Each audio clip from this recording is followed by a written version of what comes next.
Hey guys, what's up? It's me, LEGO329 here, and yes, I know I said Bionicle week was over, but I have one more set that I'm going to review for you guys today, and that is the Lord of Skull Spiders at number 70790. This set costs about $15 US. It's A314, contains 145 pieces, which is a ton for a $15 Bionicle set. And here's a front look at your box.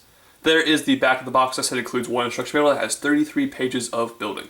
Here he is, guys, the Lord of Skull Spiders himself, or itself. I don't really know if this character has a specific gender. Now, interestingly, if on my, Toa reviews, I would introduce the review by showing you guys the Skull Spider. And this one, of course, being a giant skull spider, doesn't really come with one of the Skull Spiders, but does include that piece here molded in gold. That's a great looking mask piece right there, so I really like that inclusion with this set. Now, building the Lord of Skull Spiders here was a complete breath of fresh air because he uses primarily Technic pieces. Of course, there is some still CCBS pieces being used here, but most of it is made out of Technic pieces, which is what gives it the boosted up piece count. It's a really cool breath of fresh air. It was a nice, fun build that I really enjoyed. We'll start off by taking a close look at each of the legs. Now, you get 3 legs on either side, and this part really bothers me. 3 legs plus 3 legs on the other side equals 6 legs, which is not enough for a spider. Spiders have 8 legs. Lego, come on, get it together. It doesn't bother me when the small skull spiders only have 4 legs because they're really small pieces. It'd be kind of awkward to fit so many legs onto a small piece. But this is a pretty big,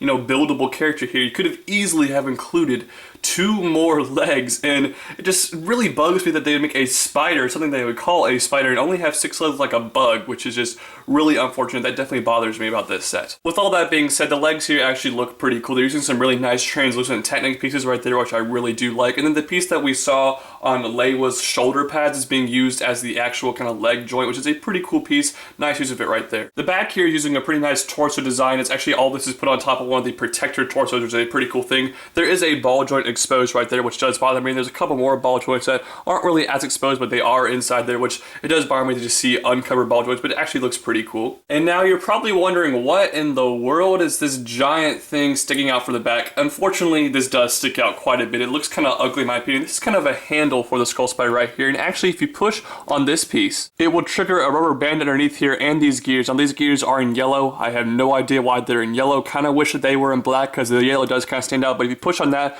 it activates this function where the legs fold in and out, which is actually a pretty cool play feature. It definitely has some nice uses. You can kind of see I brought Pohatu in right here. You can pick up Pohatu, which is a pretty cool feature in my opinion. It kind of looks like he's about to spin a web around Pohatu, so a very nice play feature for the Lord of Skull Spiders right here. The face that we were given on the Lord of Skull Spiders right here is actually using the same piece that's been used for the chest for most of the new Toa Master figures, which is a pretty cool use of that piece. It's printed, of course. It looks very cool. The eyes look really nice in my opinion. So I think it's a really creative use of pieces right there on Lego's part. And now we can talk about the major downfall of this set, the articulation. You can take the head here and it can move very slightly from side to side. The mandible pieces can move here, which is actually, that's pretty cool for the head articulation. Besides that, you have ball joints in the legs right here. Okay, cool. Wait, that's all you get? I'm not kidding, guys. This is all the articulation you get on this figure, not counting the play feature where you can move up and down like that. This really sucks. You can hardly get this guy into any poses. I mean, you can get some kind of decent poses like posing one of the legs up like this, or maybe even 2, but it's going to be hard to balance it that way. And it just really is unfortunate that that's all the articulation we get on this figure. And again, it's the design of the torso is mainly Technic pieces, which is nice to see. It's a breath of fresh air.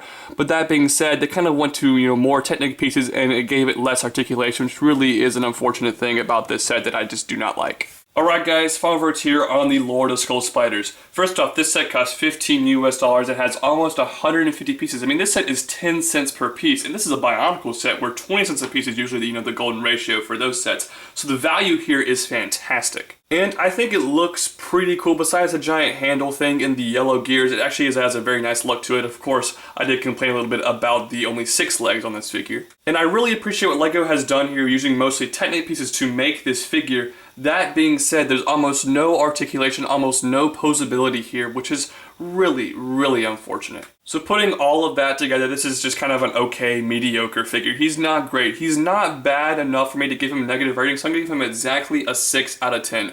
Those are just my thoughts. I'd love to hear your thoughts about this figure down in the comment section down below. And guys, don't forget to like this video, share the video, share it with all your friends, comment on this video. In the description, I'll have a link. You can subscribe to my video game channel. You can like me on Facebook, follow me on Twitter, and follow me on Instagram. And I hope to see you guys next time with more Bionicle 2050 set reviews. I'll see you guys later. Bye.